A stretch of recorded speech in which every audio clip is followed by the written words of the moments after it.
Përshëndetje dhe të nderuar teleshikues, këto janë lajmet orës 16 këtu në Klan Plus. Ju njohin fillimisht me titujt kryesor. Numri të infektuarve për 24 orëshin e fundit është vetëm 9, por epiqendra e epidemisë për Shqipërinë që deri dje ishte kryeqyteti sot regjistron vetëm një të prekur me koronavirus, ndërsa Vatra më e re Kurbini është zona që ka më shumë të infektuar të ri. ISHP njofton se 19 pacientë janë shtuar në listën e të shëruarve. Pas liridaljes për moshat e treta, sot kryeministri Rama me anë të llogarisë së tij në Facebook njoftoi një tjetër liridalje, por për nënat me fëmijë deri në 10 vjeç, ndërsa baballarët me fëmijët mbi 10 vjeç dhe gjyshërit duhet të qëndrojnë në shtëpi deri të hënën orën 5. Partia Demokratike edhe sot ka denoncuar një tjetër rast korruptiv ku akuzon qeverinë se ka abuzuar me fondet publike. Dy ish deputet të kësaj partie deklaruan se Ministria e Shëndetësisë ka bler pajisje mbrojtëse për stafet mjekësore, disa herë më shtrenjtë se vlera e tregut. Organizata botërore e shëndetësisë ka paralajmëruar qeveritë e botës që të mos nxitohen me blerjen e testeve pasi ato mund të mos rezultojnë efikase. Paratë duhet të investohen në gjetjen e një vaksine, pasi edhe pas zbulimit të rasteve të reja, deri tani efikas është vetëm imuniteti i njerëzve. Edhe pse me numrin më të lartë të vdekshmërisë në të gjithë globin, shumë shtetet e Amerikës tashmë kanë bërë publike datat se kur do të fillojë rihapja e aktiviteteve tregtare publike. Texas është shteti i parë që do të rikthehet në normalitet të mërkurën ardhshme. Pruja është një nga qytetet që pret turist në çdo stin të vitit, por pas prapjes së virusit, ky qytet ngjan si gjithë të tjerët. Muzeu i Skënderbeut prej më shumë se 2 muajsh ka mbyllur dyert, ndërsa rruga e famshme me dyqanet e produkteve artizanale tashmë është kthyer në lagje fantazmë.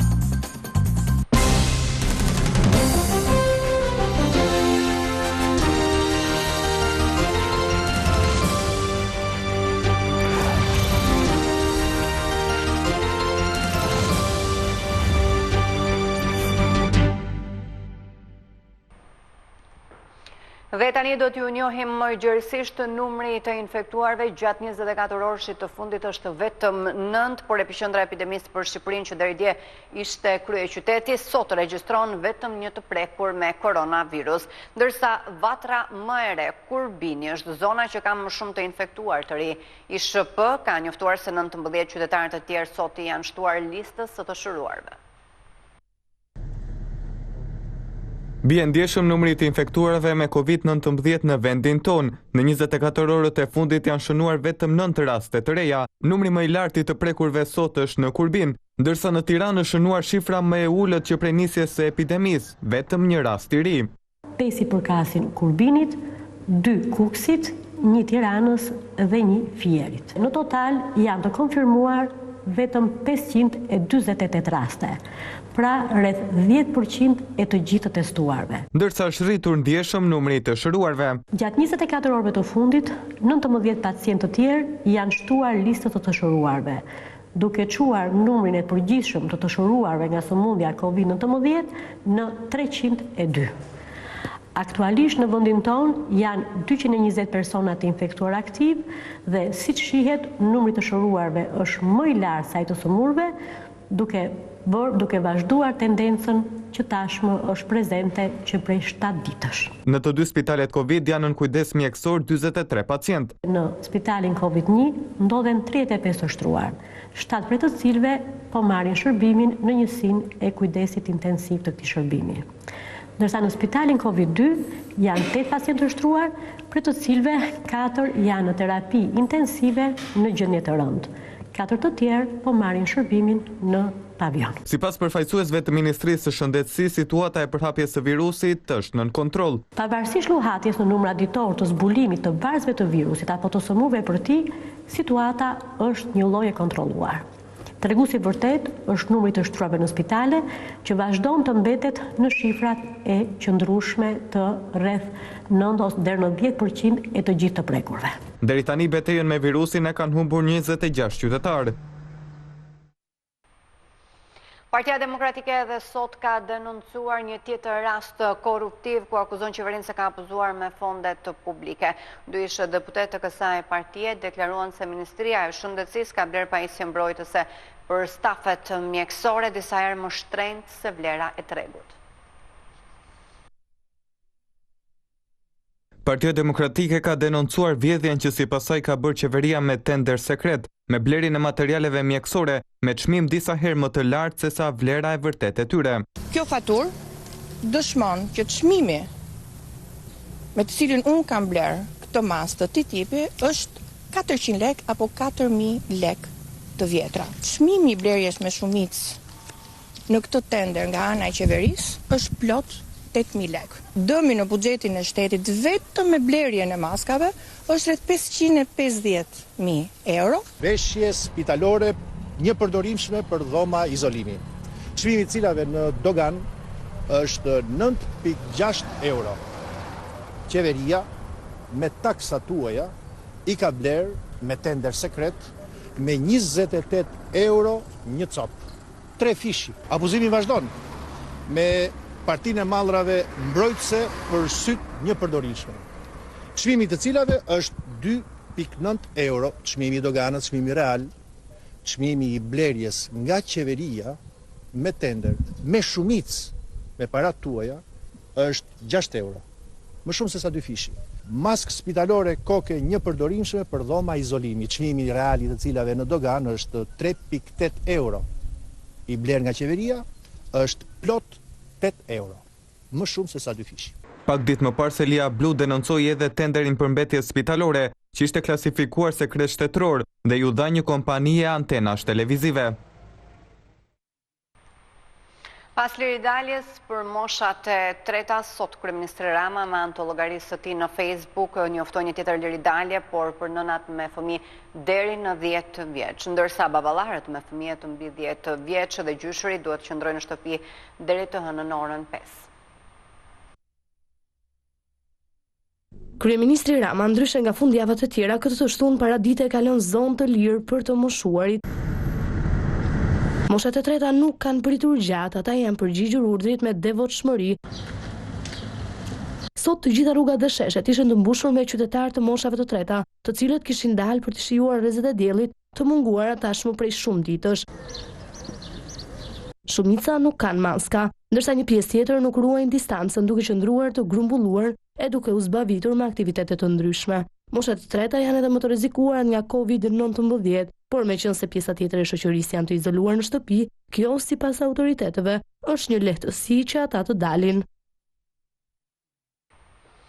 Sot ka mbërritur grupi i parë i personave të cilët ishin bllokuar jashtë kufinëve të Shqipërisë. Janë rreth 30 persona që kishin mbetur në Turqi dhe tashmë ka mbërritur në vendin tonë. Sonte në mbrëmje pritet të arrijë një aeroplan tjetër nga Roma. Mëngjesin e sotëm kanë ardhur në Rinas grupi i parë të riadhesuar dhe janë rreth 30 pasagjerë të cilët pas bllokimit të kufinëve kishin mbetur në Stamboll. Shumica e tyre janë studentë të cilët të vijojnë mësimet në Turqi.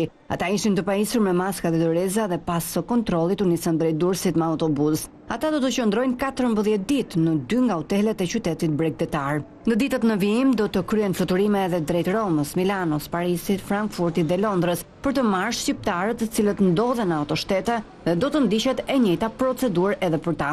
Qytetarët paguajnë vetë biletën e udhëtimit, ndërsa qeveria jep një pjesë të shpenzimeve gjatë qëndrimit 2 javor në hotel. Pak ditë më parë kështu u veprua edhe me qytetarët të cilët ndodheshin në kufirin me Greqinë në Kapshticë. Ata u akomoduan në një nga hotelet në Korçë, ndërsa të gjitha shpenzimet i përballuan me buxhetin e tyre. Përveç 10 bizneseve që tashmë rrezikojnë, ka edhe shumë familje që nuk kanë as bukë për të ushqyer fëmijët. Rasti konkret është në familjen Gjona në Pogradec, që jetesën e fitonin me punë ditore, por pas përhapjes së virusit ata i kanë lidhur shpresat tek bamirësit, pasi nuk kanë asnjë mbështetje tjetër. Megjithëse u bë bashkia e parë që zeroi tarifat vendore për bizneset e mbyllura gjatë muajit prill në Pogradec, ka shumë familje që jetojnë në kushte të mjerueshme. Familje të cilat nuk marrin as ndihmë sociale, duke rrezikuar kështu që të mbesin edhe pa ushqim. Ndodhemi në fshatin Vërdov në qytetin e Pogradecit, pikërisht në familjen e Ermal Gjonës. Kjo është banesa e tij, në të cilën jetojnë 4 antar. Çfarë të ardhur është? 0. Ermani dhe Lindita kanë 2 vajza dhe janë të dy të papunë. Burri pat punu para një viti gjysë te rruga Lind Pogradec që u restrukturua, që u rregullua, pastaj mbaroi puna, doli 3 mënë asistent, tash është vetëm zote.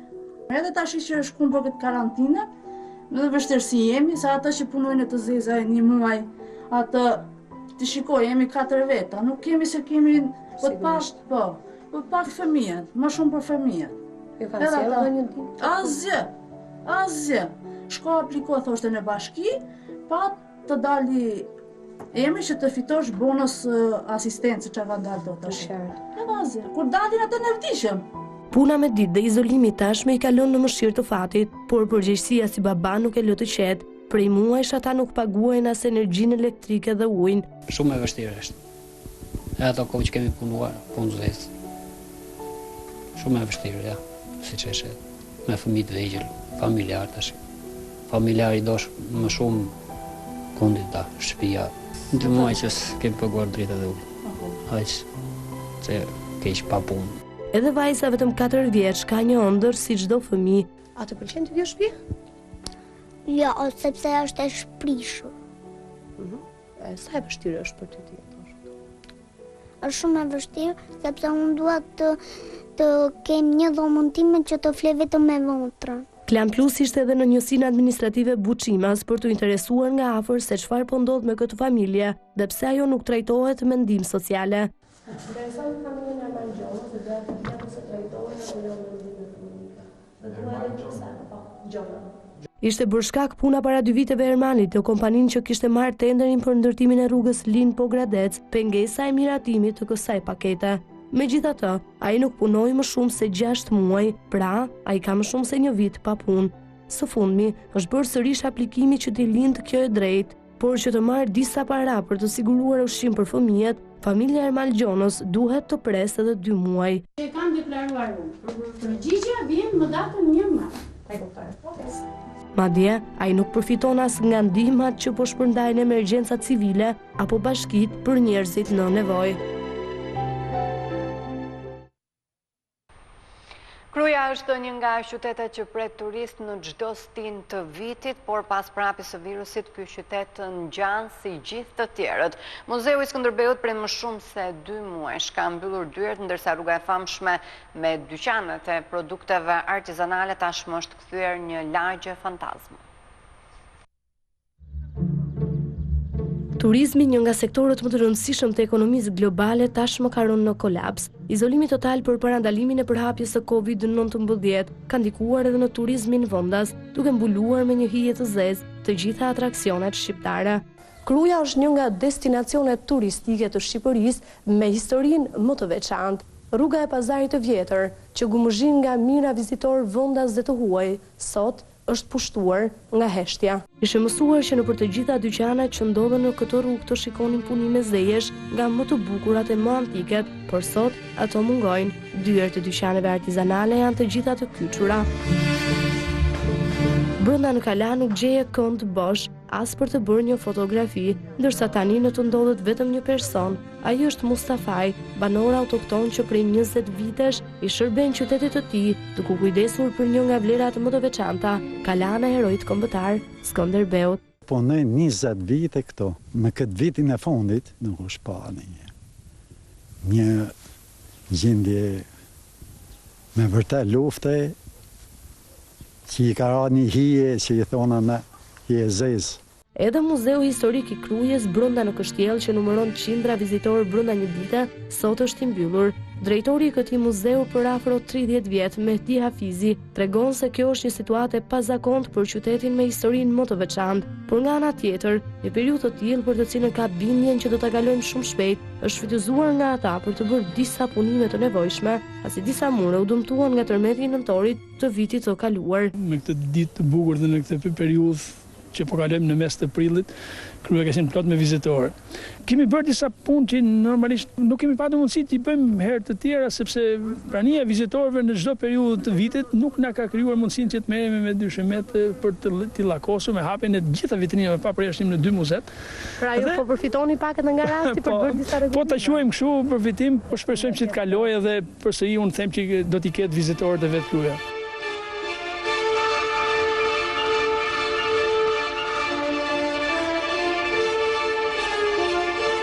Kruja në histori njihet si vendi që priti Gjergj Kastriotin Skënderbeu në kohën kur ai u arratis nga ushtria turke. ndërsa kjo është një ndër kalat kryesore të sundimit të tij. Ajo është ndërruar në një nga pikat që u mbajt edhe betejë më e përgjakshme mes popullit shqiptar dhe atij turk që synonte asimilimin e plot të vendit tonë.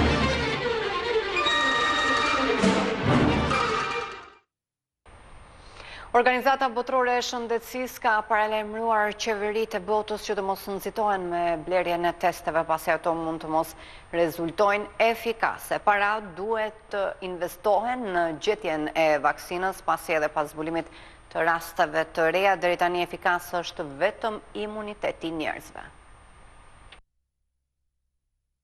Organizata botërore e shëndetësisë ka bërë një deklaratë të fortë qeverive në të gjithë botën, ku thekson se ato nuk duhet të nxitohen që të hedhin miliarda lekë për krijimin e vaksinës. Sipas zyrtarëve të kësaj organizate, trupi mund të prodhojë antitrupa, por jo dozmëshmërisht ato rrisin imunitetin kundër COVID-19. Shembulli kryesor është Britania, që bleu 3.5 milion teste nga Kina dhe nuk funksionuan. Tani Britania është duke u përpjekur për të marrë parat mbrapsht. Pas daljes së këtij lajmi, OBSH-ja paralajmëroi vendet e tjera të mos ndjekin të njëjtin shembull. Pikërisht këto produkte farmaceutike që tregojnë se një pacient ka një imunitet më të fortë për ta përballuar infektimin nga COVID-19, mund të mos rezultojë efikas për të dhënë dritën jeshile qeverive që të rihapin qytetet. Vendet të ndryshme të Evropës dhe Shteteve të Bashkuara të Amerikës synojnë që përmes këtyre testeve të identifikojnë individët që kanë një nivel të mjaftueshëm antitrupash në gjak. Ato identifikojnë dhe ata persona që e kanë kaluar infektimin por pas simptoma të rënda. Sipas asaj që raporton BBC, duke cituar disa ekspertë britanik, këto teste që tani më e gjithë bota po i bën në mas, nuk tregon se individët janë të mbrojtur nga rreziku i COVID-19. Ata kanë theksuar faktin se testet e antitrupave po ndihmojnë OBSH-n për të përcaktuar numrin real të personave të prekur nga koronavirusi, me ose pas simptoma. Më herët, shkencëtarët u vënë në lëvizje për të kuptuar mënyrën e krijimit dhe transmetimit të tij, që ende nuk po zbulohet, dhe kjo gjë vën në pikpyetje faktin se sa kohë do të vazhdojë kjo situatë, e sa vdekje dhe infektime do të prodhojë ky virus më pas. Aktualisht i gjithë globi numëron 2.260.000 të prekur, nga ku 154.000 kanë humbur jetën që nga fillimi i pandemisë. Epidemiologët në Maqedoninë e Veriut thonë se në vend ka arritur pika kritike e epidemisë koronavirusit. Nga shtëpia ku qëndron i izoluar, Ministri i Shëndetësisë u shpreh se masat pritet që të japin efekt pas një muaji. Le të ndjekim materialin e përgatitur nga kolegët e Klan Maqedonisë.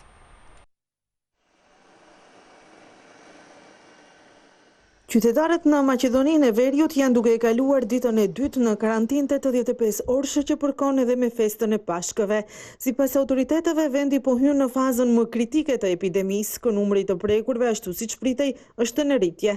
Ministri i Shëndetësisë Venko Filipçe, i cili nga shtëpia po ushtron funksionin, thotë se masat restriktive duhet të japin rezultate muajin e ardhshëm. Sikurse tani që jemi duke i mbledhur frytet e kufizimeve, njëjtë do të jetë edhe në fillim apo ka mesi muajit maj, kur priten rezultate nga këto masa të ashpra restriktive. Jeta do të kthehet në normalitet, por kjo nuk do të jetë e mënjeheshme. Situata jashtëzakonshme me pandeminë e COVID-19 ka detyruar autoritetet kishtare që të dërgojnë mesazhe që festa e madhe kishtare Pashkët të festohet në ambiente shtëpiake. Sa po përfundova ngjyrosjen e vezëve, për festën jemi vetëm unë dhe bashkëshorti. Do të shoqërohemi në mënyrë virtuale me fëmijët për Pashkët. Shpresoj se kriza do të përfundojë shpejt. Por në kushtet e orës policore punojnë edhe shitorët që shpërndajnë ushqimet nëpër shtëpi. Ka porosi, ka kërkesa nga më të ndryshmet. Kush nuk ka përgatitur drekën në shtëpi, mund të paraqitet. Autoritetet shëndetësore të Maqedonisë së Veriut kanë njoftuar se gjatë 24 orëve të fundit janë regjistruar 53 raste të reja me COVID-19, që çon në 1170 numrin e përgjithshëm të infektuarve. Shkupi me 401 dhe Kumanova me 320 raste janë qytetet më me shumë të prekur nga koronavirusi. Pas vendimit për vetë izolim në Kosovë janë shtuar rastet e dhunës në familje. Në shumicën e rasteve viktime dhunës janë femrat, por ka edhe shumë gra, të cilat po hasen me probleme të vazhdueshme dhe kanë frikë të denoncojnë në polici abuzimin nga ana e bashkëshortëve. Raporto dhunën, shpëto jetë. Një burr është arrestuar ditë më parë nga policia e Kosovës pasi i njëjti kishte ushtruar dhunë ndaj bashkëshortes dhe vajzave të tij. Ky është një nga rastet e shumta të cilat raportohen në polici brenda 24 orësh në Kosovë. Por në muajin mars, në mesin e së cilës edhe kanë nisur masat e izolimit pas situatës me pandemin COVID-19, janë shtuar rastet e dhunës në familje. Në këtë muaj ka pasur të raportuara në polici 169 raste të dhunës në familje. Janë 18 raste më shumë krahasuar me muajin shkurt të këtij viti e 45 raste më shumë krahasuar me të njëjtin muaj të vitit të kaluar. Organizata UN Women e ka pritur me shqetësim këtë rritje të dhunës në familje në Kosovë, andaj ka nisur një fushat ku përmes videove sensibilizuese u kërkohet viktimave të dhunës në familje që të raportojnë atë dhe të sigurojnë që institucionet janë të gatshme të përgjigjen thirrjeve 24 orë në 24. Qëllimi i kësaj fushate është që të sigurohen ato gra dhe vajza të cilat janë duke përjetuar dhunë në kohë pandemie të mbyllura në shtëpi, që në fakt institucionet janë duke funksionuar normalisht dhe janë të gatshme të përgjigjen. Madje strehimoret janë pajisur me të gjitha kushtet për nënat dhe fëmijët, viktimat të dhunës në familje, ndërsa masat e ndalim qarkullimit nuk vlejnë për viktimat e dhunës në familje. Blerta Dalloshi Berisha, Klan Plus, Prishtinë. Edhe pse me numrin më të lartë të vdekshmërisë në të gjithë globin, shumë shtetet e Amerikës tashmë kanë bërë publike datat se kur do të fillojë rihapja e aktiviteteve tregtare, por edhe publike. Teksasi është shteti i parë që do të rikthehet në normalitet të mërkurën e ardhshme. Amerika sërish ka shënuar për të 5 ditë radhësi një tjetër bilanc tragjik. Në 24 orë të fundit kanë humbur jetën 2535 persona, duke kapur totalin e përgjithshëm në 37.175 vdekje. Po ashtu, problematike mbetet edhe numri të infektuarve i cili deri më tani ka arritur në 710.000 infektime në të gjithë Amerikën, por presidenti Donald Trump vazhdon të shprehë optimizmin e tij duke theksuar se Shtetet e Bashkuara të Amerikës janë afër dritës jeshile. Sipas Trump, në SBA do të ketë rreth 60 deri në 65.000 vdekje prej koronavirusit, shumë më pak se ç'pritej, duke kujtuar se vlerësimet paraprake ishin nga 100.000 deri në 240.000 të vdekur. Guvernatori i Teksasit, Greg Abbott, njoftoi se do të nxjerrë një urdhër të ri për rihapjen e shtetit duke filluar nga 22 prilli, urdhër që parashikon distancim social, mbajtjen e maskës dhe jo grumbullim në grupe me mbi 50 persona. Gjithashtu, shkollat do të vazhdojnë të qëndrojnë të mbyllura. Në Florida do të lejohen të rihapen plazhet dhe parqet me orare të reduktuara, ku nuk do të ketë grumbullime të mëdha.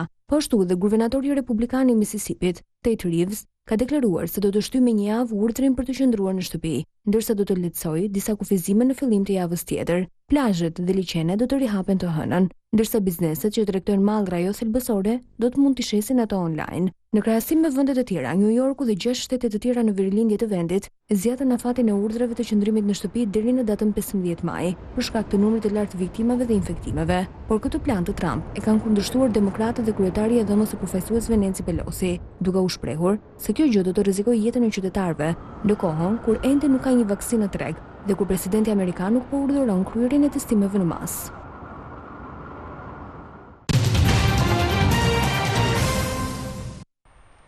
Shkëmbimet e letrave mes presidentit dhe kryeministrit kosovar kanë vjuar edhe gjatë natës së mbrëmshme, Thaçi këmbgul në formimin e një qeverie në tavolinë, ndërsa kryeministri Kurti insiston që pas kalimit të pandemisë Kosova të shkojë në zgjedhje të jashtëzakonshme, siç është shkruar në kushtetutë. Presidenti i Kosovës Hashim Thaçi ka dërguar edhe letrën e 4 kryeministrit në detyrë të Kosovës, një herësh kryetari i lëvizjes vetëvendosje Albin Kurtit, duke i thënë të dërgoj emrin e mandatarit për të formuar qeverinë. Thaçi ka thënë Kurtit se në letrat e kaluara nuk e ka dërguar emrin e mandatarit dhe mos refuzimin nga ana e tij nënkupton që ta dërgoj emrin e kandidatit për kryeministër. Më lejoni t'ua theksoj se mos refuzimi nga ana juaj nënkupton që ta dërgoni emrin e kandidatit për kryeministër, por ju nuk e keni bërë ende këtë, përkundër faktit që ua kam dërguar 3 kërkesa për këtë qëllim, i ka shkruar Thaçi Kurtit. Pas votimit të mocionit të mosbesimit ndaj qeverisë Kurti nga Kuvendi i Kosovës, presidenti ka takuar liderët e partive politike parlamentare, me të cilët ka diskutuar për 2 mundësi: zgjedhjet e jashtëzakonshme dhe krijimin e një qeverie të re. Pos LVV-s, të gjitha partitë tjera politike janë përcaktuar për krijimin e një qeverie të re, ndërsa në bazë të kushtetutës i takon LVV-s të parë zyrtarës që të dërgoj emrin e mandatarit. Vlir Tadalloshi Berisha, Klan Plus Prishtinë.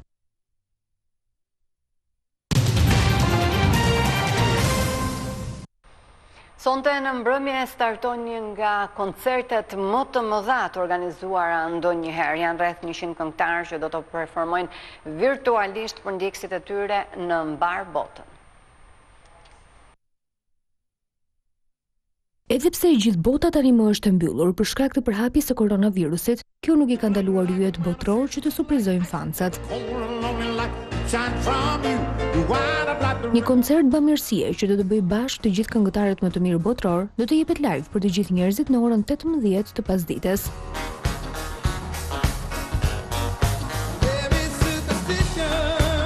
Në nënkurimin e yllit të popit, Lady Gaga, koncerti do të zgjasë për rreth 8 orë.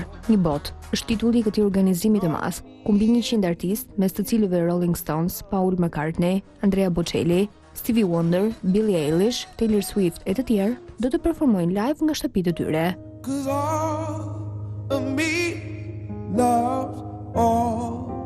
Të pranishëm do të jenë edhe personalitetet e televizionit amerikan, duke u nisur nga situata që po përjeton në gjithë bota. Gjatë koncertit do të transmetohen edhe histori reale të mjekëve dhe infermierëve, që tani më ndodhen në vijën e parë të frontit kundër kësaj pandemie. E veçanta e shfaqjes është se ajo do të transmetohet drejt për drejt në YouTube, Apple, Facebook, Instagram, Twitter dhe në shumë platforma të tjera. Edhe më herët Lady Gaga ka deklaruar se kjo është një mënyrë shumë e mirë për të dhënë sadopak buzëqeshje atyre që po vuajnë në këto momente. Të ardhurat e koncertit do të shkojnë për fondin e reagimit të solidaritetit COVID-19 për OBSH-n.